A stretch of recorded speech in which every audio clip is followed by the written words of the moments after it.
तो देखिए last class में हम लोगों ने chapter 13 surface area and volume का इंट्रोडक्शन देख लिया था, है ना। इंट्रोडक्शन में फॉर्मूलाज कैसे बनेंगे, क्या फॉर्मूला होगा, वो हम लोगों ने पढ़ लिया था।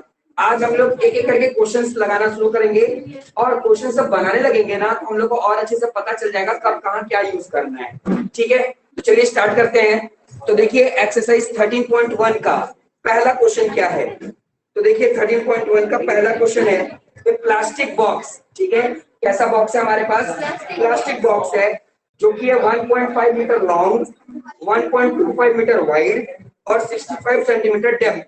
ठीक है, तो ध्यान देना। तो क्वेश्चन नंबर 1 है लॉन्ग का मतलब क्या हो गया, लॉन्ग का मतलब हो गया length, length of plastic bottle, है ना। प्लास्टिक बॉटल बोलो या प्लास्टिक बॉक्स बोलो, कितना है वो 1.5 मीटर। ठीक है, फिर बोला गया है वाइड, वाइड का मतलब होता है breadth, breadth of plastic bottle कितना क्या हुआ है 1.5 मीटर। और डीप का मतलब होता है height, height of plastic bottle कितना दिया हुआ है 65 सेंटीमीटर। ठीक है, इतनी बात दे दी गई है। फिर देखो क्या बोल रहा है, इज मेड अप, ठीक है, it is open at the top, ऊपर से खुला हुआ है। ठीक है, तो अगर ये देखा जाएगा जिसमें लेंथ ब्रेथ हाइट तीनों दिया हुआ है, यानी ये जो बॉक्स है ना, ये हमारा क्यूबॉइड है।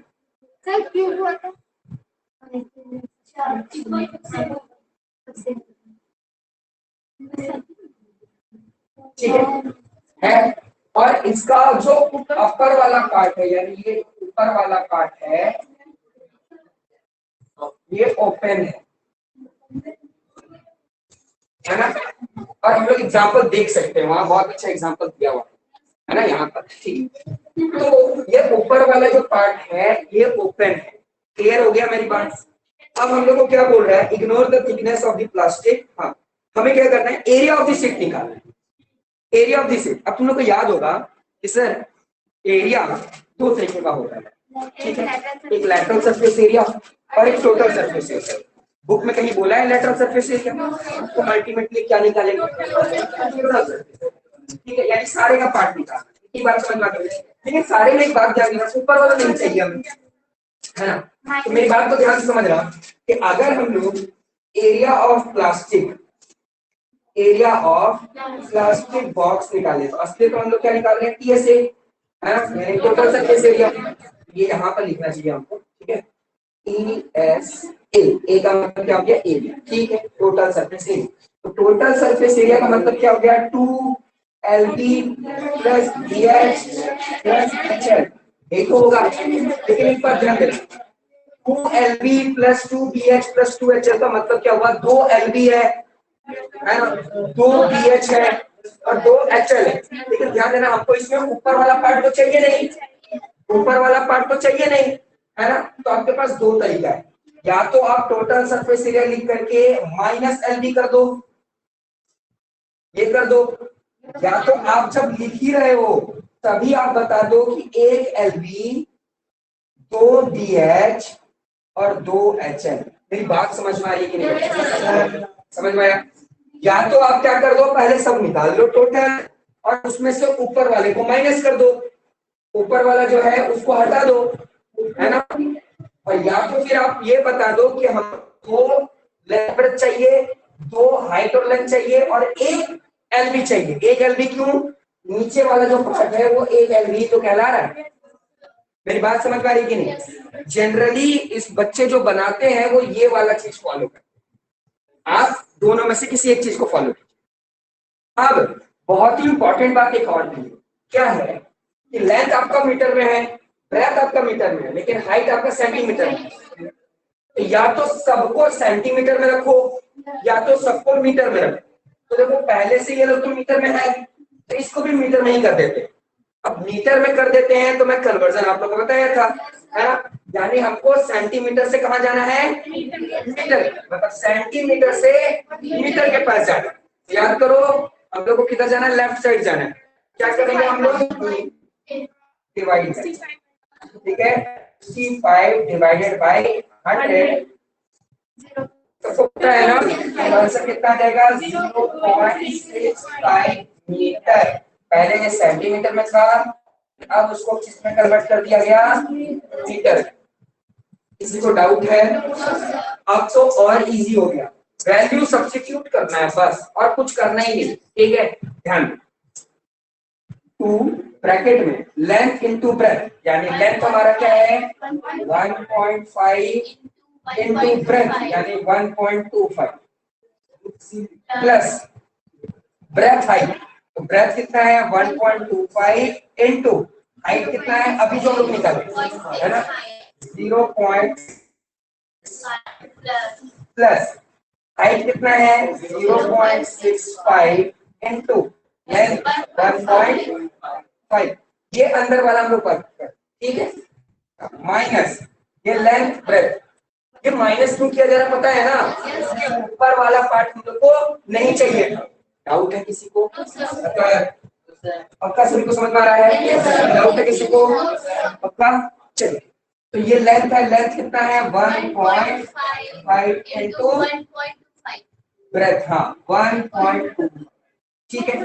अच्छा, कुछ बच्चा क्या सोचेगा कि सर पॉइंट है ना, पॉइंट में मल्टीप्लाई करना दिक्कत होता है, तो मैं उसको बता देता कि क्या करना है, अगर पॉइंट में भी हो और मल्टीप्लाई करना हो, है ना, तो कंफ्यूज मत। यहाँ पॉइंट दिख रहा है लेकिन कुछ समय के लिए पॉइंट को भूल जाओ, यहाँ पॉइंट दिख रहा है लेकिन कुछ समय के लिए पॉइंट को भूल जाए। तो सोचो अगर इन दोनों में से अगर मैं पॉइंट को भूल जाऊं तो कैसा दिखेगा, दिखेगा मुझे 15 इंटू 125, ऐसे ही दिखेगा ना। डेसिमल में मल्टीप्लाई कैसे करते हैं वो बता रहा हूं, ठीक है। जिसको डेसिमल में मल्टीप्लाई करने आता है तो वैलेंट हो जाए, ठीक है। नहीं आता है कोई बात नहीं, थोड़े समय के लिए क्या करना है, भूल जाना कि पॉइंट कहाँ है, ठीक है। तो पॉइंट भूल गए तो कैसा दिखेगा 15 इंटू 125, और जनरल मल्टीप्लाई कर, जनरल मल्टीप्लाई कितना होता है 125 मल्टीप्लाई बाय 15 इंटू, तो सबको करने आता होगा, है ना। 5 5 जा 25, यहाँ 2 ये हो जाएगा 2, यहाँ पर कैरी ये हो जाएगा 6, समझ में आ रहा है ना। 5 2 1 क्लियर है, 5 7 8 1, यही हो गया, यही हो गया ना 1875, ये आ गया। अब देखो, अब याद करने की कोशिश करो, पॉइंट है ना, पॉइंट किधर है, तो पीछे से ही देखना होगा, ठीक है। यहाँ पर 2 के पहले है और यहाँ 1 के पहले, तो कुल मिलाकर कितने के पहले है 3 के पहले, तो पीछे से 1 2 3, 3 के पहले पॉइंट लगा दो, यानी इन दोनों को मल्टीप्लाई करते तो आंसर आता 1875, ये आता। लेकिन पॉइंट कहाँ लगता, 1 2, यहाँ पर 1 2 3, यहाँ पर लग गया पॉइंट, बात समझ में आ रहा है। सिमिलरली यहाँ प्लस, अब इन दोनों को मल्टीप्लाई करेंगे, है ना, इन दोनों को मल्टीप्लाई करेंगे। अच्छा, इन दोनों के मल्टीप्लाई के लिए भी क्या होगा कि हम भूल जाएंगे कि पॉइंट है कहाँ, तो 125 मल्टीप्लाई बाई क्या हो जाएगा, या तो आप 065 समझो या तो 665 समझो, है ना, 65 भी समझेंगे, समझ में आ रहा है कि नहीं आ रहा है, ठीक है। अब जनरल मल्टीप्लाई करते हैं, तो देखिए यहाँ पर मल्टीप्लाई करते हैं 65 करेंगे तो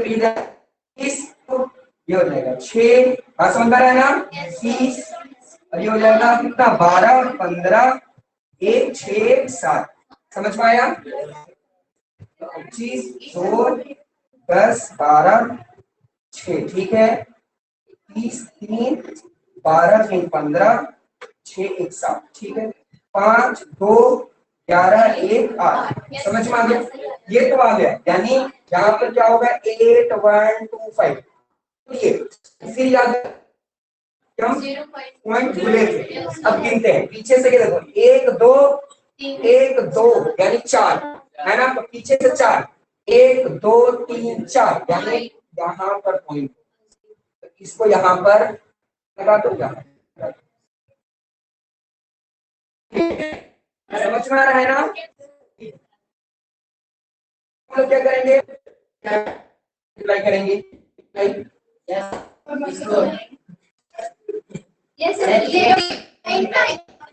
जीरो पॉइंट,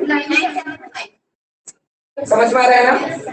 मल्टीप्लाई किए होंगे तो 975 आया होगा, ठीक है। पॉइंट को अगर नेगलेक्ट करके मल्टीप्लाई किए होंगे तो 975 आया होगा। और फिर जब गिनती की तो देखो यहाँ पर एक है और यहाँ दो है, तो कुल मिलाकर 3 हो गया। तो 1 2 3, 3 के पहले पॉइंट लगा दिए। बात समझ में आ रहा है सभी को, ठीक है। अब क्या करेंगे, ध्यान देना, यहाँ पर ये माइनस है, इन दोनों को मल्टीप्लाई करेंगे तो ऐसा कहीं है, हाँ ये तो है, तो यही आंसर आया होगा 1.875, ठीक है। इतनी बात क्लियर हो गई। अब क्या करेंगे, सबको ऐड कर देंगे, सबको क्या कर देंगे, ऐड करेंगे। अच्छा, डेसिमल में ऐड कैसे होता है वो भी बता देता हूँ। देखो क्या है, 1.875, ठीक है। पॉइंट के नीचे पॉइंट मिलाओ, ये देखो यहाँ पॉइंट है ना, तो पहले पॉइंट के नीचे पॉइंट मिलाओ। पॉइंट के आगे क्या है, जीरो, जीरो लगा दिया। पॉइंट के बाद क्या है, 8125, अब एक आगे निकल गया, कोई दिक्कत। पॉइंट के नीचे पॉइंट बैठाओ, पॉइंट के आगे क्या है, जीरो, और पॉइंट के बाद क्या है, 975, कुछ पीछे नहीं है, कोई दिक्कत। हमको करना क्या है, ऐड। अब बोलोगे सर यहाँ दोनों नहीं है तो क्या करेंगे, यहाँ पर ऑटोमेटिक क्या बैठा देंगे, जीरो। ऐड कर दें तो आता ही होगा। ऐड करके कितना आ जाएगा, 5, ये हो जाएगा 12, ये हो जाएगा 14 15 16, एक ये हो जाएगा 10 18 28, है ना, 16। ये देखो 10 हो गया, यहाँ होगा 10 और ये हो गया 16, 8 8 16 यानी 26 हो गया। यहाँ हो गया 6, पॉइंट के नीचे पॉइंट, यहाँ 2, यानी नहीं समझ में आया। यहाँ ऐड किए तो 5 आया, ठीक है। यहाँ देखो 5 और 5 10, तो 12 का यहाँ 2 कैरी 1, 14, एक 15 और एक 16, समझ में आ रहा है कि नहीं, डेसिमल में ऐड है। तो यहाँ पर क्या करेंगे, 2 मल्टीप्लाई, अब देखो सबको ऐड किया तो कितना आ गया था, 3.6625, है ना, और माइनस भी चल रहा है 1.875। बात समझ में आ रहा है कि नहीं, ये वाला काम लास्ट में करेंगे। अब इन दोनों को मल्टीप्लाई नहीं करना है, फिर यहाँ पे देखो 2 से मल्टीप्लाई करना है। मैं क्या बोला, पॉइंट भूल जाओ और डायरेक्ट 2 से मल्टीप्लाई करो, ठीक है। तो ये हटा देता हूँ और मैं ऐसा सोचता हूँ कि यहाँ पॉइंट था ही नहीं, ठीक है। और मैं क्या करूंगा, 2 से मल्टीप्लाई कर दूं, ठीक है। 2 से मल्टीप्लाई करते हैं तो क्या हो जाएगा, 0.485, ठीक है। ये हो जाएगा 12, ये हो जाएगा 13, है ना, यही होगा ना। क्या हो जाएगा, 73250, कितना हो गया। देखो यहाँ पर तो नहीं था, तो इसी का पॉइंट गिनेंगे, 1 2 3 4, पीछे से 1 2 3 4 लगा दिए, और ये लास्ट बच गया कितना, 1.875। अब दोनों को करना क्या है, हमें माइनस करना है, ठीक है। चलो माइनस भी कर लेते हैं जल्दी से। तो बड़ा नंबर को पहले रख देते हैं 7.3250, पॉइंट के नीचे पॉइंट मिलाओ, पॉइंट के आगे क्या है 1, पॉइंट के बाद है 875 और उसके बाद 0 है। बात समझ में आ रहा है, माइनस करना है तो 0 का 0, यहाँ भी 0। अब ध्यान देना, यहाँ 2 है, यहाँ 7 है, माइनस होगा क्या, नहीं होगा, कैरी होगा तो ये कितना हो जाएगा, 12, 12 में 7 गया कितना हो गया, 5, ये हो गया 11, ये हो गया 2, ये तो 2 हो गया ना, जब इसको देगा तो कितना हो जाएगा, 12, 12 में 60 जाएगा कितना बचा, 4, और ये हो गया 6, यानी कितना आ गया 5, यानी इसका आंसर कितना आ गया 5.4500। इसका स्क्वायर आप ये भी लिख सकते हो और आप ये भी लिख सकते हो, समझ में आया। आंसर चेक करना जल्दी से, यही है। इस तरीके से पहला बिट, इसका पहला बिट है, इसमें 2 बिट थे, पहला बिट इस तरीके से सॉल्व हो जाएगा, ये आ गया, ठीक है। दोनों में से जो तो आप लिख, ठीक है। बोला गया है, देखो दूसरे बिट में बोला गया है कि find the cost per metre square का कितना दिया जा रहा है, 20 रुपए, यानी ये जो हम लोग निकालने वो 1 मीटर स्क्वायर घंटा है, ठीक है। कॉस्ट है 1 मीटर स्क्वायर का 20 रुपए लेगा, कितने मीटर स्क्वायर रुपए लेगा, ठीक है। तो दोनों में से कोई एक कौन सा, यही है क्या, ठीक है। तो ये मिटा देता हूँ, समझ में गया ना, ऐसे तो लिखेंगे cost of plastic bomb equal to ₹20, 20 रुपए लिया जा रहा है, तो जितना भी आया 5.45, बात समझ आया। फिर क्या करेंगे हम, पॉइंट बोल जाएंगे, 5,4 से क्या करना होगा, मल्टीप्लाई। तो पहला वाला केस तो 0 ही है, दूसरा वाला कितना हो जाएगा 0, और ये हो जाएगा कितना 8 1 9, और ये हो जाएगा 10, ठीक है, कैरी नहीं है, बात समझ में आया। और पीछे से कितने के बाद 0 था, 2 के बाद, 2 के बाद 0 लगा दिया, यानी 109 रुपया और कोई भी पैसा नहीं, ठीक है। तो यानी कितना रुपया हो गया 109, यानी कुल मिलाकर कितना रुपया लग गया 109 रुपया। बहुत इजी चैप्टर है, सिर्फ कैलकुलेशन है ना। गलती कहाँ होगा, जिसको इनटू में गलती करते हैं या जो जल्दी में काम करते हैं, बस उसी को ये चैप्टर में दिक्कत होगा और किसी को दिक्कत नहीं होने वाला। समझ लो जल्दी से क्या दिक्कत है, जल्दी से पूछो।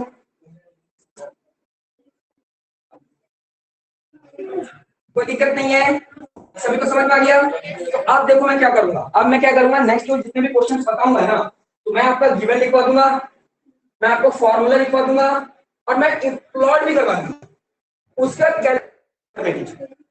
लेकिन एक बात याद रखना, कोई भी कैलकुलेटर से मत करना, क्योंकि एग्जाम में तो कैलकुलेटर मिलेगा नहीं, है ना। तब तो फंस जाओगे ना।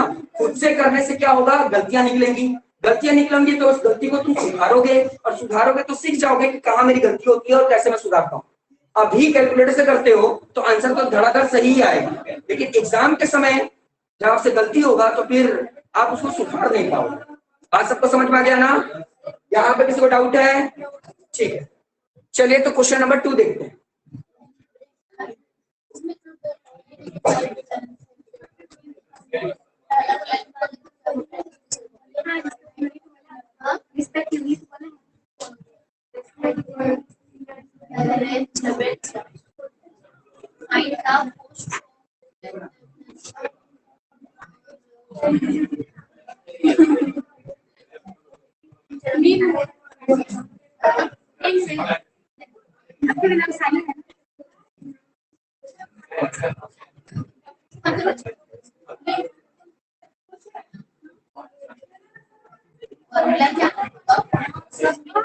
चलिए क्वेश्चन नंबर 2 देखते हैं।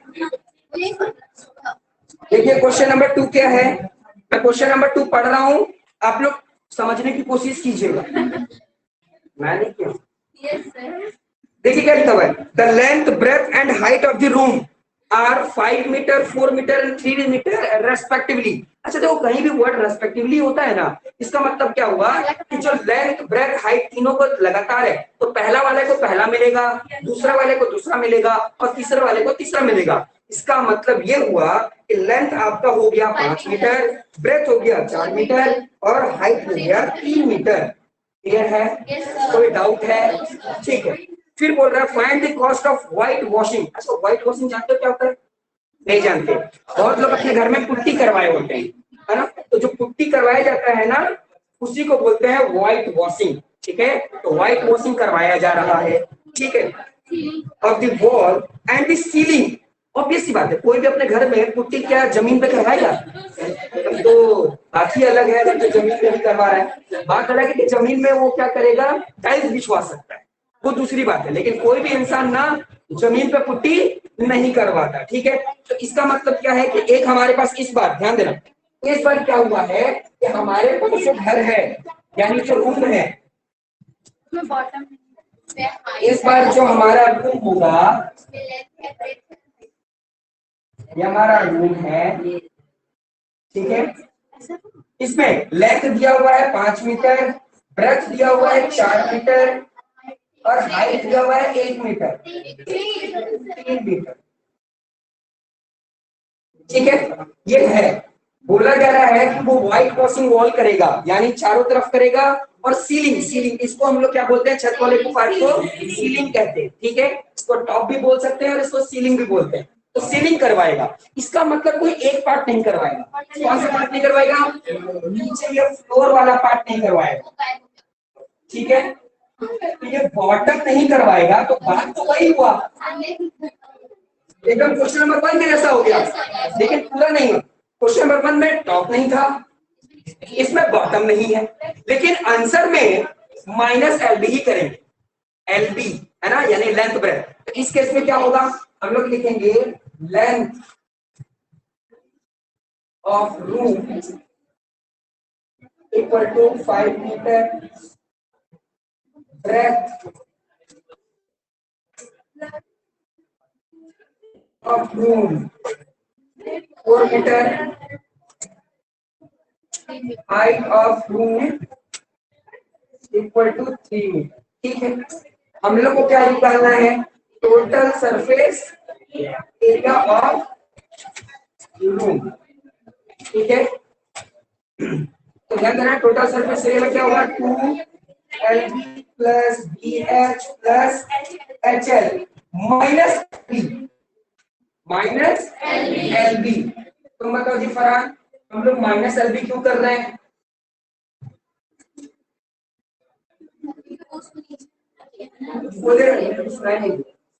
बोले नहीं। अब हाँ, तो नीचे वाला नहीं होगा तो कोई जरूरी एलबी, हम तो बीएच भी कर सकते हैं, बीएच कर देते हैं, क्या नहीं करते।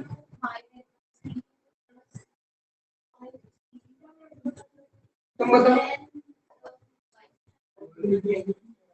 क्योंकि नीचे वाला एलबी ही होता है, ये होता है एल और ये होता है बी। जब नीचे वाला हटा रहे हैं तो एलबी ना हटाएंगे, बीएच को हटा ही नहीं सकते हैं।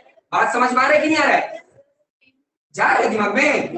अब तो आप लोग को लेंथ पता है, ब्रेथ पता है, हाइट पता है, वैल्यू सब्स्टिट्यूट करोगे आंसर आ जाएगा।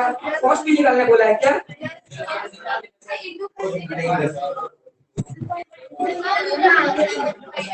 हाँ, फिर कॉस्ट निकालने के लिए जितना भी सरफेस एरिया आएगा उसको कितने से मल्टीप्लाई कर देंगे?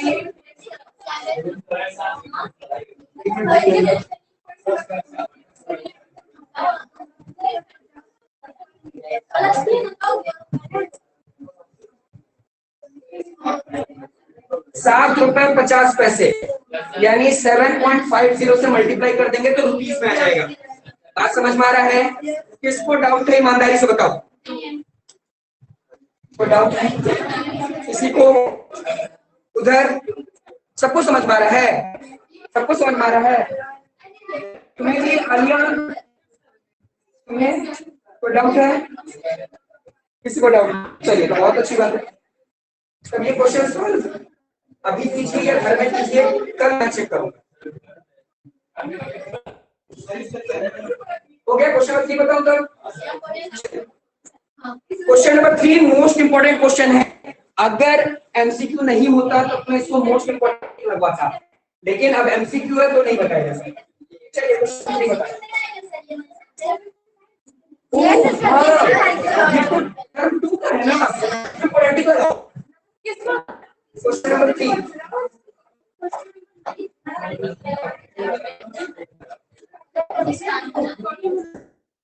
नंबर 3 को देखते हैं, ध्यान से समझ रहे हैं, बहुत बार पूछा गया ये क्वेश्चन, ठीक है। पहले क्वेश्चन को मैं समझा रहा हूं, उसके बाद ठीक है देना क्या लिखा हुआ है। The floor of A rectangular hall, मतलब एक हॉल है और उसका शेप क्या है, रेक्ट। जब रेक्टेंगुलर हॉल होगा उसका मतलब वो क्यूब होगा, क्यूबॉइड होगा। उसका ना पेरीमीटर दे दिया गया है, क्या दे दिया गया है, दे दिया गया है 250 मीटर, ठीक है। If the cost of the painting 4 wall at the rate of ₹10 per meter square is ₹15,000, find the height of the wall। या ठीक है, मेरी बात को ध्यान से समझो। क्या होता क्या है, जब हम लोग घर बनाते हैं, ध्यान देना, जब हम लोग घर बना लेते हैं तो पेंटर को बुलाते हैं, पेंटर से हम लोग एक सवाल करते हैं और पेंटर हम लोग से एक सवाल करते हैं। पर ध्यान देना सवाल होता क्या है। अगर आप लोग देखे होंगे तो आप लोग को पता होगा, जब पेंटर आपके घर में आया तो सबसे पहले नहीं, कलर बाद में, पहले यहाँ तो सबसे पहले पेंटर हमसे पूछता है कि कितने स्क्वायर मीटर पे पेंट करना है, मतलब कहाँ कहाँ पेंट करना है, क्योंकि वो तो हम लोग डिसाइड करेंगे ना, ये पेंटर डिसाइड करेगा क्या कि कहाँ कहाँ पेंट करना है। मेरी मर्जी मैं किचन में करवाऊं या ना करवाऊं, मेरी मर्जी मैं सीलिंग में करवाऊं या ना करवाऊं, इसलिए पेंटर आके सबसे पहले पूछता है कि पेंट करना कहाँ है, यानी आपका टोटल स्क्वायर मीटर कितना है। क्लियर हो गया मेरी बात? ये पेंटर हमसे पूछता है और फिर हम लोग पेंटर से पूछते हैं क्या क्या पर मीटर का क्या रेट लेते हो। ध्यान देना, मैं रेट बोल रहा हूं, मैं कॉस्ट नहीं बोला। कुछ बच्चे क्या सोचते हैं रेट और कॉस्ट दोनों सेम होता है, लेकिन ये गलत बात है, ऐसा नहीं होता है। रेट और कॉस्ट में अंतर होता है। अच्छा, कुछ बच्चे क्या है मैं बताता हूँ, रेट और कॉस्ट। अच्छा, थोड़ा सा और भी बात बता। कुछ लोग क्या होता है, दुकान में जाकर सामान खरीदने जाते हैं तो बोलते हैं मार्केटिंग करने जाओ। अरे मार्केटिंग नहीं होता, अभी तुम नहीं पढ़ रहे हो, अभी लोअर क्लास में हो इसलिए नहीं पता है। अगर कोई बीएससी यानी बिजनेस स्टडी वाले टीचर से पूछोगे तो तुमको बोलेगा कि तुम लोगों को कुछ नहीं पता है, मार्केटिंग कुछ नहीं होता, शॉपिंग होता है। मार्केटिंग एक बहुत बड़ा कॉन्सेप्ट है। मार्केटिंग जो वर्ड होता है वो मार्केटर यूज करते हैं कि मैं प्रोडक्ट बनाऊंगा कैसे, क्या उसका डिजाइन होगा, है ना, उसको बेचूंगा कितने, उसका बॉटल कौन से डिजाइन का होगा, कितने दाम होगा, कितना लेवल होगा। चलो अभी हम लोग बिजनेस स्टडी में पढ़ रहे हैं तो इसमें आते हैं, तो इसमें देखो रेट और कॉस्ट में क्या अंतर है। रेट और कॉस्ट में अंतर ये है, कॉस्ट कभी भी पूछ रहे हैं मतलब हम लोग टोटल की बात कर रहे हैं, और रेट कभी भी पूछ रहे हैं तो इसका मतलब पर की बात कर रहे हैं, यानी 1 मीटर 2 मीटर रेट। बात समझ में? जैसे मान लो तुम गए दुकान में 5 पेंसिल खरीदने, तो तुम बोलोगे एक पेंसिल का क्या रेट है। बात समझ में आ रहा है? एक पेंसिल का क्या रेट है, और जब तुम 5 पेंसिल खरीद लिए तब बोलोगे मेरा टोटल कॉस्ट। बात समझ में आ रहा है? यानी जब आप बहुत सारा सामान, उसी का 3-4 सामान खरीदोगे लगातार उसी के सिमिलर, ज्यादातर हम लोग ऐसा चीज क्या खरीदते होंगे, कुछ बताओ मेरे को। पेंसिल तो हो गया, और कुछ बताओ एग्जाम्पल में।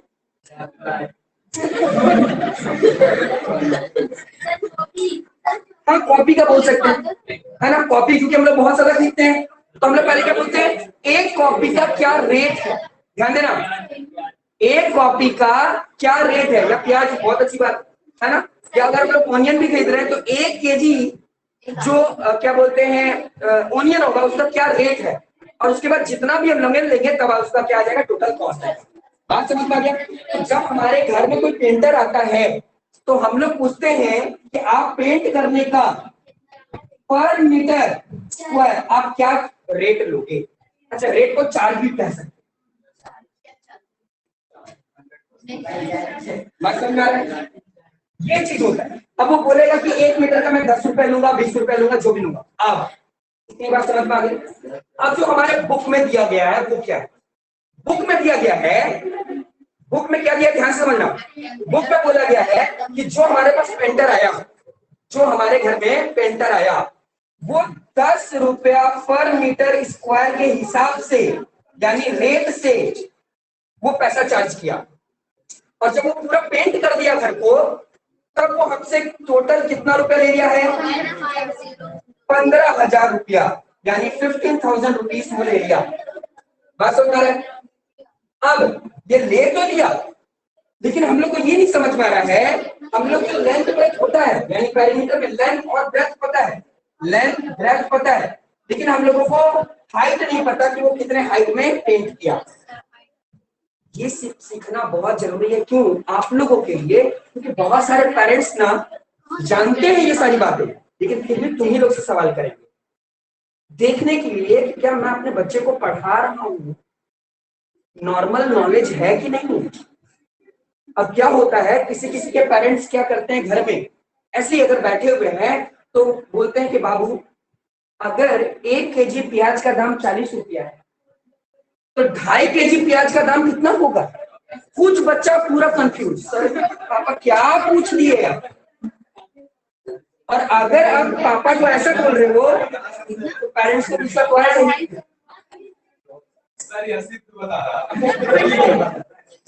अगर कोई पूछ दे कि 1 kg चीनी का दाम 40 रुपया है तो 800 ग्राम चीनी का दाम कितना होगा? कितना है कि हालत खराब। 1 रुपीज पर। तो कभी भी ऐसा हो जैसे 1 kg चीनी का दाम अगर 40 रुपया है और तुम्हें 800 ग्राम का निकालना है तो सबसे पहले 100 ग्राम का निकालना, ठीक है? यानी 1 kg में कितने ग्राम होते हैं? 1000 ग्राम। समझ में आ रहा है? तो यहां से अगर 1 0 कम करेंगे तो यहां से भी 1 0 कम हो जाएगा, यानी 100 ग्राम का 4। बात समझ में आ रहा है? तो फिर 800 ग्राम के लिए यानी 8 यहां मल्टीप्लाई कर रहे हैं तो यहां 8 मल्टीप्लाई करेंगे 32 रुपये। बात समझ में आ रहा है? इस तरीके से करना होता है। मेरा इज्जत मत डाउन कर देना, ये सब नॉर्मल चीजें हैं, ये सब तो आपको क्लास 5 6 में ही बताया जाता है, वो जो वेट और तरह तरह का जो चीज बताया जाता है, ठीक है? ये सब पता होना चाहिए। अगर किसी को भी अभी भी डाउट है कोई दिक्कत नहीं है, रुक जाना, मैं उसको बता के भेजूंगा, ठीक है? चलिए, तो क्वेश्चन क्या था? क्वेश्चन यही था कि जो पेंटर आया वो पेंट करके चला गया और हमसे 15,000 रुपए भी ले लिया। 15,000 रुपए ले लिया और वो पर मीटर स्क्वायर का कितना रुपए ले रहा है? 10। ठीक है, हमसे पूछा जा रहा है कि बताओ हाइट कितना होगा, ठीक है? तो इस तरह के क्वेश्चन को मैथमेटिकली किस तरीके से सॉल्व करते हैं मैं बताता हूँ।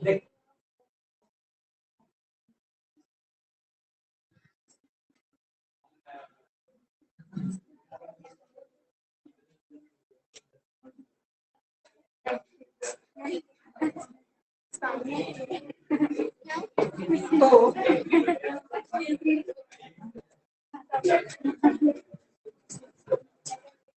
Perimeter of rectangular hall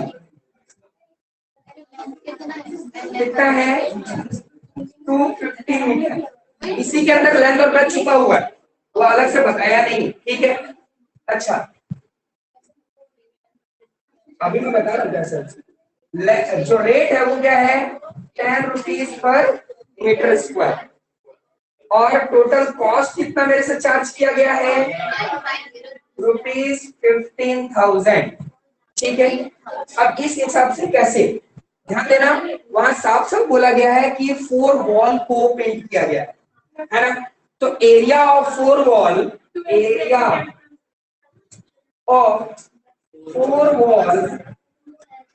wall बोलो, या फिर क्या मैं इसको lateral surface area of rectangular hall बोल सकता हूँ? इसका दो फॉर्मूला था, क्योंकि यहाँ पेरीमीटर आ गया है ना, तो मैं पेरीमीटर वाला फॉर्मूला लगाऊंगा, यानी perimeter of base into height. याद आ रहा है? इसके इंट्रोडक्शन में ये बता दिया कि काम आएगा। अब देखो, पेरीमीटर ऑफ बेस आपको पता है कितना आया? 250 है ना, इनटू हाइट तो पता नहीं है, वो तो निकालना है, यहाँ h। तो इसका मतलब क्या आया? मेरा लैटरल सरफेस आ गया 250h, यानी जब इसको मल्टीप्लाई किया होगा तो इसका कॉस्ट तो लिया होगा ना, तो कॉस्ट भी निकाल लेते हैं, है ना? कॉस्ट ऑफ 4 वॉल, 4 वॉल कितना रुपए के हिसाब से लिया था? 10 रुपए के हिसाब से लिया था। कितना पे लिया? टोटल इस पे लिया, है ना? ये पेरीमीटर में ना पेंट किया होगा, पेरीमीटर यानी 4 वॉल में ही किया होगा। अच्छा, 4 वॉल में किया, हम लोगों को लेंथ ब्रेथ तो पता है लेकिन हाइट नहीं पता, इसलिए हाइट को छोड़ दिए, वैसे ही रख दी, तो साथ में ही रखें। ये जो 10 रुपए लिया होगा ये तो सब पे लिया होगा ना, वो लेंथ ब्रेथ भी किया होगा और हाइट भी मल्टीप्लाई किया होगा, तो इसलिए इसका कॉस्ट कितना आ गया? 2500h, है ना? 2500 और हाइट भी है। बात समझ में आया? ये हम लोग अपना प्राइस निकाले, ये हम लोग प्राइस निकाले, लेकिन हम लोग को पहले से बुक वाला प्राइस दे चुका है, दे दिया है ना? तो अकॉर्डिंग टू क्वेश्चन हम लोगों का कॉस्ट कितना आया? 2500h, और बुक वाले का कॉस्ट कितना आया? 15,000। दोनों का देखो, हम भी अपना कॉस्ट निकाले, वो भी कॉस्ट निकाले, दोनों कॉस्ट को हम लोग क्या कर रहे हैं? कंपेयर कर रहे हैं। अब देखो 2500 मल्टीप्लाई हो रहा है एक्स के साथ, उधर क्या हो जाएगा, डिवाइड हो जाएगा। तो h equal to 1500 sorry 000 upon 2500। 20 से 20 चला गया, जाएगा कि नहीं जाएगा, है ना। अब देखो 25 2 बार में 50, 4 बार में 100 और 6 बार में 150। तो हाइट कितना आ गया, 6 मीटर। यानी मेरा जो वॉल था, रेक्टेंगुलर वॉल, उसका हाइट कितना मीटर का था, 6 मीटर का था। नहीं समझ, थोड़ा सा दिमाग लगाओगे ना सारा समझ में आ जाएगा। ध्यान देना, हम लोगों को उसका कॉस्ट पता था, हम लोग अपना कॉस्ट निकाल रहे हैं। हम लोग अपना कॉस्ट निकालेंगे, कब निकालेंगे, जब पहले हम लोग को एरिया देखेंगे, है ना। एरिया कितना है, पहले हम लोग ये पता लगाए कि हम लोग का एरिया कितना होगा। तो हम लोग को पता चला कि मेरा एरिया इतना होगा, ठीक है। एरिया किसका, एरिया लैटरल सरफेस है। पहले हम क्या किए, अपने वॉल का हम देखें कि मेरा कॉस्ट कितना आएगा। थोड़ा देखो ऐसे समझो, अगर नहीं समझ में आ रहा है ना तो ऐसे समझो। मान लो कि तुम्हारा एक वॉल जो है, ध्यान से समझना, अगर तुम्हारा एक वॉल 5 मीटर लेते हैं, 5 मीटर, कितना मीटर, 5 मीटर, तो पूरा चारों वॉल कितना मीटर लेगा, 20 मीटर लेगा। बात समझ में आ गया ना। अब जो मेरे घर में पेंट करने के लिए आया, वो बोला कि 1 मीटर का मैं 20 रुपया लूंगा, सॉरी 10 रुपया लूंगा, 1 मीटर का 10 रुपया लूंगा। अब मैं सोचा कि ठीक है, ये बोल रहा है कि 1 मीटर का मैं 10 रुपया लूंगा, तो मैं पहले पता करता हूं कि मेरा वॉल कितना है। तो मेरा वॉल कितना था, यानी 20 मीटर स्क्वायर, यही था ना। मेरा जो वॉल आ रहा था वो 20 मीटर स्क्वायर आ रहा था, और जो पेंटर है वो बोल रहा है कि मैं 1 मीटर का 10 रुपया लूंगा। तो जब 1 मीटर का 10 रुपया, तो 20 मीटर का कितना रुपया,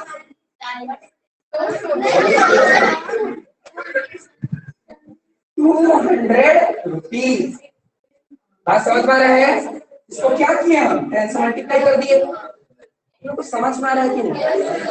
एक समोसा 10 रुपया का, एक समोसा 10 रुपया का, तुम्हारे 20 दोस्त हैं। कितने दोस्त हैं, 20 दोस्त हैं। एक समोसा 10 रुपया का, तो 20 समोसा में तुम्हारा खर्चा कितना आएगा, कितनी तो करोगे। समझ में आ रहा है कि नहीं आ रहा है, एकदम यही हुआ। हम सबसे पहले क्या देखें कि मेरा एरिया कितना होगा। मेरी बात को ध्यान से सुनो, हम सबसे पहले पूरे वॉल का एरिया देखें। तो मेरा पूरा एरिया का वॉल कितना आया, 20 मीटर स्क्वायर। फिर हम उससे पता किए कि 1 मीटर स्क्वायर का तुम कितना रुपया लेते हो, तो पता चला वो देता है 10 रुपया। तो हमको पता चल गया, अच्छा यानी मेरे को अपने घर में पेंट करवाने में 200 रुपया खर्चा आएगा। सिमिलरली सिमिलरली हम लोग यही काम किए, सिमिलरली यही काम किए। पहले हम लोग पूरा वॉल निकाले, है ना। वॉल में देखना हाइट नहीं पता था, इसलिए हाइट को वैसे ही छोड़ दिया, ठीक है। फिर इसका कॉस्ट निकाले, कॉस्ट निकाले 4 वॉल का। तो इतना एरिया को पेंट करना था, कितने रुपए के हिसाब से, 10 रुपए के हिसाब से। तो मेरा कॉस्ट कितना आ गया, इतना आ गया, मेरा कॉस्ट इतना आ गया, और दुकान वाला कॉस्ट इतना बोल रहा है। तो हम लोग दोनों को कंपेयर कर दिए, ये मेरा कॉस्ट और ये दुकान वाले का कॉस्ट, दोनों को कंपेयर कर दिए, और ये इनटू रहा कई जगह के डिवाइड किए, तो मेरा हाइट निकल कर आ गया। नहीं समझ में आ रहा है, ईमानदारी से बताओ समझ में आया कि समझ में आया, इधर उधर उधर समझ में आ रहा है, उधर जी तुम्हें, तुम लोगों को सभी को समझ में आ गया, कोई डाउट है, पक्का।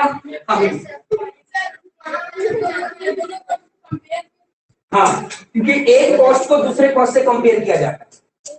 तुम्हारा कॉस्ट निकला और उसका भी कॉस्ट आया, तभी तो हम इसका वैल्यू निकाल पाएंगे। हमको हाइट निकालना नहीं होता, क्योंकि क्वेश्चन में तो सिर्फ पैरामीटर ही दिया ना, इसमें तो लेंस रख दिया ही नहीं, तो दूसरा फॉर्मूला कैसे लगा पाते। बात समझ में आया, तुमको पैरामीटर दिया था इसलिए पैरामीटर वाला फॉर्मूला लगाया। क्लियर है, क्वेश्चन में कहीं ना कहीं क्लू जरूर देता है, और उसी क्लू को यूज करके हम लोगों को क्वेश्चन सॉल्व करना पड़ता है। तो क्वेश्चन नंबर 3 सभी को समझ में आ गया। चलिए नेक्स्ट क्वेश्चन देखते हैं।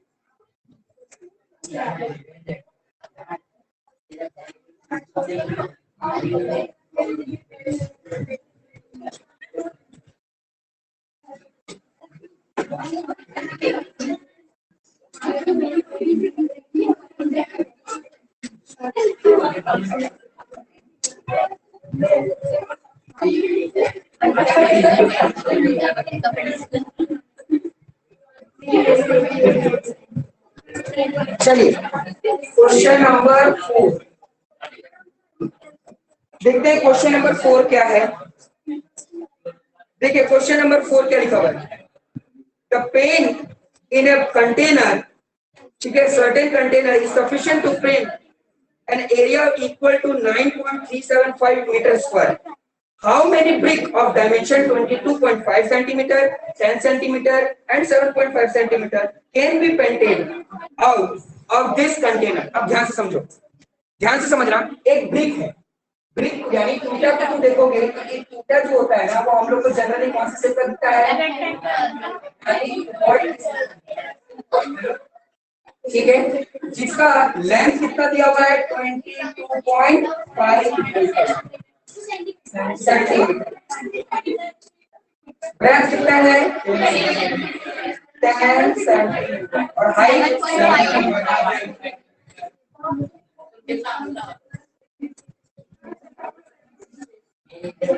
ठीक है। बोल रहा है बगल में कंटेनर है, ठीक है, एक बगल में कंटेनर है जिसके अंदर पेंट भरा हुआ है, ठीक है, और उसका पूरा इक्वल 9.375। हम प्रचार नहीं कर रहे हैं। तो एक पेंट है जिसके अंदर कैपेसिटी कितनी है 9.375। मतलब अगर इस पेंट से कोई पेंट करना शुरू करेगा, अगर इस पेंट से कोई पेंट करना शुरू करेगा तो वो कुल मिलाकर 9.375 मीटर स्क्वायर के एरिया को वो क्या कर देगा, पेंट कर देगा। ठीक है, अब कोई दीवार को नहीं करना चाहता, क्या करना चाहता है, ऐसी ब्रिक को करना चाहता है, ऐसी ईंटे को करना चाहता है। तो पूछ रहा है कि अगर मैं इसको इसमें से पेंट निकालूं, एक ब्रिक को कर दूं, फिर इसमें से निकालूं, दूसरे ब्रिक को कर दूं, ऐसे निकालूं, तीसरे कर दूं, तो अगर इतना जितना भी इसमें जो पेंट रखा हुआ है, अगर ये कितने ब्रिक को पेंट कर देगा और तब जाकर ये जो पेंट है वो क्या हो जाए, खत्म हो जाए। बात समझ में आया? यानी इसके अंदर जितना भी पेंट है वो कितने ब्रिक को पेंट कर देगा। समझ में आया? तो हम लोग करेंगे क्या, सिंपल, इस एक का है ना, पहले हम लोग टोटल सरफेस एरिया निकालेंगे क्योंकि पेंट करने के बाद किया गया है तो पूरे पे पेंट कर देंगे। ठीक है, एक का निकाले, इस एक को इस टोटल से क्या कर देंगे, डिवाइड कर देंगे, है ना, डिवाइड कर देंगे तो हम लोग को पता चल जाएगा कि कितना पेंट करना है। अब इसको आसान भाषा से समझो, आसान भाषा से क्या समझ रहा है, मान लो, ध्यान से समझो, मान लो कि तुम्हारे पास 90 रुपया है, ठीक है, मान लो तुम्हारे पास 90 रुपया है, तुम मत चेक करना तुम्हारा पॉकेट फटा हुआ है, ध्यान दो 90 रुपया है, ठीक है, तुम्हारे पास टोटल कितना रुपया है 90 रुपया, और बोला जा रहा है कि एक ईंट को खरीदने के लिए, एक ईंट को खरीदने के लिए तुमको 9 रुपया देना पड़ता है। कितना रुपया देना पड़ता है, 9 रुपया। तो पूछ रहा है कि बताओ कुल मिलाकर तुम कितने ईंट खरीद लोगे। ये क्या सोचो, 90 को ऊपर रख दिए और 9 को नीचे रख दिए, दोनों को डिवाइड कर दिए तो आ गया 10। तो हमको पता चल गया कि कितने हम लोगों को ब्रिक की जरूरत पड़ी। बस में सिमिलरली हम लोग को क्या करना होगा, इसका टोटल है ना, इसका टोटल जो भी आया उसको ऊपर रख देंगे, इसका टोटल सरफेस एरिया निकालेंगे उसको नीचे रख देंगे और दोनों को आपस में क्या कर देंगे, डिवाइड कर देंगे। अच्छा एक बात समझने वाला है, क्या ये मीटर स्क्वायर है और ये सेंटीमीटर में, तो या तो इसको कन्वर्ट कर दो मीटर में या तो इसको कन्वर्ट कर दो सेंटीमीटर में। अच्छा हम चलो इसी को सिखा देते हैं कि अगर इसको मीटर स्क्वायर को सेंटीमीटर में करना होता तो क्या करना होता। ध्यान से समझो, ये सब मिटा देते। अब ध्यान दो, मीटर से कहां जाना है हमें, सेंटीमीटर में। याद करो मीटर में मैं बीच में लिखा था, सेंटीमीटर इधर लिखा था, और यहां से इधर जाने के लिए क्या करते हैं। तो अगर मैं 9.375 मीटर स्क्वायर को, है ना, सेंटीमीटर स्क्वायर में कन्वर्ट करना चाहता हूं, तो ध्यान देना कुछ बच्चे सोचेंगे 100, लेकिन 100 नहीं होगा, क्योंकि ये क्या है, स्क्वायर है।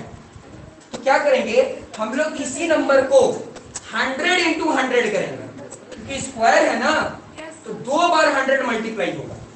अगर यहां पर ये सेंटीमीटर नहीं होता, यानी स्क्वायर नहीं होता, तो एक बार 100 ही कर देते बस मल्टीप्लाई। लेकिन क्योंकि यहां भी स्क्वायर था और यहां भी स्क्वायर है, तो स्क्वायर का मतलब 2 हो गया ना, तो इसलिए 100 इंटू 100, इसका मतलब जो भी नंबर था उसको कितने से मल्टीप्लाई कर देना होगा, 9.3754, 100 इंटू 100 से मल्टीप्लाई कर देंगे, तो कितना, देखो यहाँ पर पॉइंट है ना, अगर मल्टीप्लाई करेंगे 1 2 3 4, यानी 93,750 सेंटीमीटर स्क्वायर। तुम लोग को समझ में आ रहा है? पॉइंट हटाओगे तो नीचे कितना आ जाएगा, 3 0 आ जाएगा, 3 0 को 3 0 से काट दोगे तो 1 0 बचा, उसको ऊपर वाले से मल्टीप्लाई करोगे तब भी यही आएगा। 9th क्लास के स्टूडेंट है, इतना तो आना चाहिए। लेकिन अगर नहीं आ रहा है तो कोई दिक्कत नहीं है, फिर से पूछो, मैं फिर से बता दूंगा। डाउट है किसी को? सच बोल रहे हो या झूठ बोल रहे हो? सच बोल रहे हो, ठीक है। तो length of brick equal to 22.5 centimetre, breadth of brick 10 centimetre, height of brick, हमें क्या करना होगा, इसका टोटल सरफेस एरिया निकालना होगा।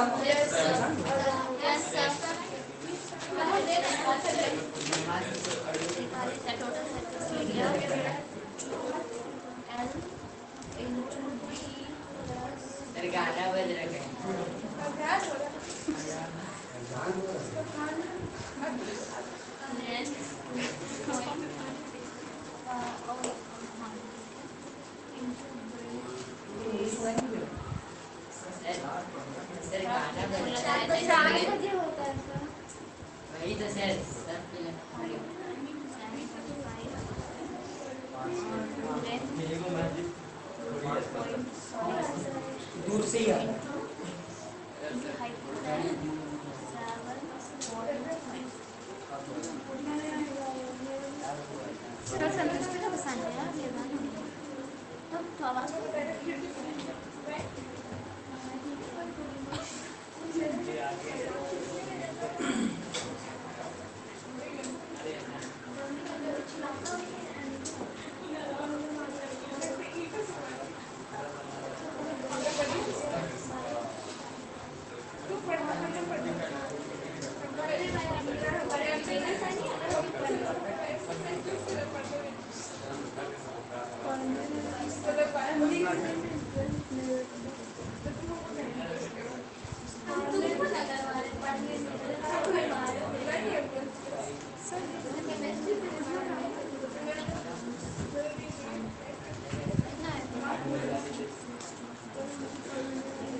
हो गया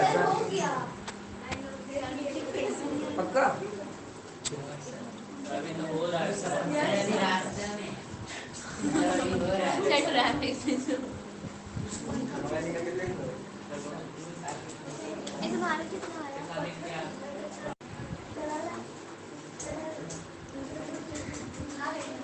आवाज नहीं आती, हो गया ना? चल, तो देखिए क्या करेंगे, total surface area of brick निकालेंगे जो कि रेक्टेंगुलर शेप में है। तो यानी इसको हम लोग क्या मानेंगे, क्यूबॉइड। तो क्या हो जाएगा 2 into LB plus BH plus HL। इसका वैल्यू निकाल पाओगे?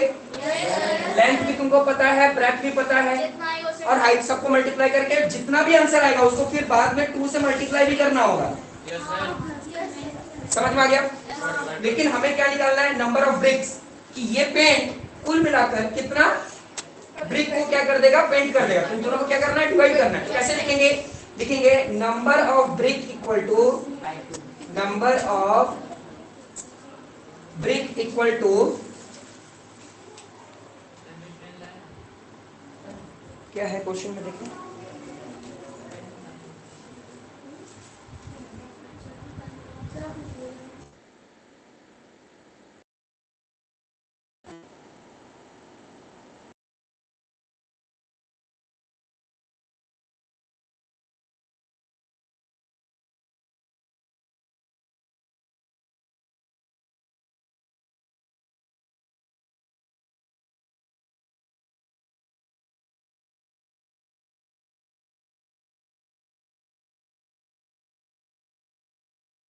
ये वाला जो है ये तो ऊपर में लिख देंगे, ये वाला 93750 अपॉन इसका जो भी आंसर आएगा, ये वाला जो भी आंसर आएगा ये, ठीक है, ए मान लीजिए जिसको, वो ए को यहाँ लिखकर दोनों को क्या कर देंगे? डिवाइड कर देंगे, तो हमारा नंबर ऑफ ब्रिक्स आ जाएगा। इसका यूनिट नहीं होगा, ध्यान देना, उसका यूनिट नहीं आएगा। क्वेश्चन नंबर 4 समझ में आया कि नहीं? मन बैठ सभी को समझ में आ गया? कोई डाउट है? तो कल क्वेश्चन 1 से लेकर 4 तक चेक करेंगे। ठीक है, फिर आज का क्लास इतना ही है, मिलते हैं नेक्स्ट क्लास में। ठीक है, तुम रुक जाना।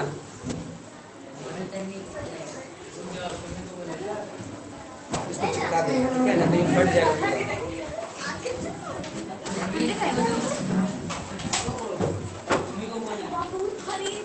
जरा तनवीर को बोलेगा। हाँ, तनवीर को सुना।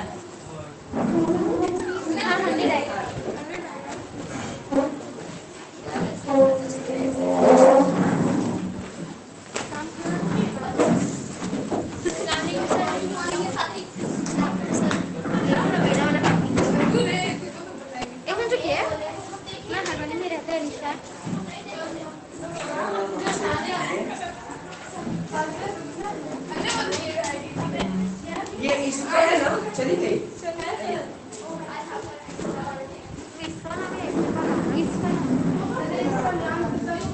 हाँ, जैसे तुम्हारा देखते हैं, तुम्हारा पकड़ो, तुम्हारा हमको ना सिर्फ 2 ही एंट्री दिख रहा है। तुम एक बार हमको कल जो दिए